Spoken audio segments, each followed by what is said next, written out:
84 पाण्याच्या टाक्या, दगड निघाले, त्याच्या इमारती बांधल्या गेल्या, खड्ड्यांचा पाण्यासाठी वापर केला गेला. थोडक्यात 400 वर्षापासूनच पाणी अडवा पाणी जिरवा ही स्कीम पूर्वीपासून राबवली जात होती. परंतु आता स्कीम राबवली जाते परंतु तिचा काही लाभ होत नाही. खालून पाणी निघून जातं. परंतु शिवरायांनी जी 400 वर्षापूर्वी स्कीम राबवली, गडावरती अजून सुद्धा आपल्याला पाणी पाहायला इमारतीमध्ये 40 फूट खोल आहे. समोरचे गोल घुमुटचे 2 स्तंभ दिसतात आपल्याला.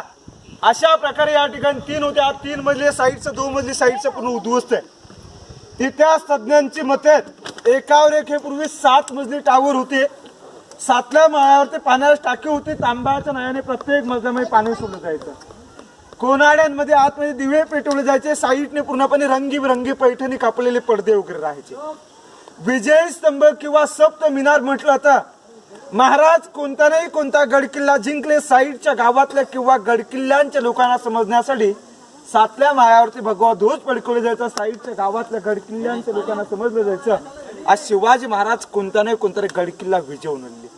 प्रत्येक राजा आपल्या गडाची शोभा वाढवण्यासाठी समोरच्या साईडला असे पुरुषस्तंभ उभारण्यात यायचे. ही गडाची समोरची दिशा आपण रोखून आल्यावरती आपण गडाच्या मागच्या दिशेला येतो.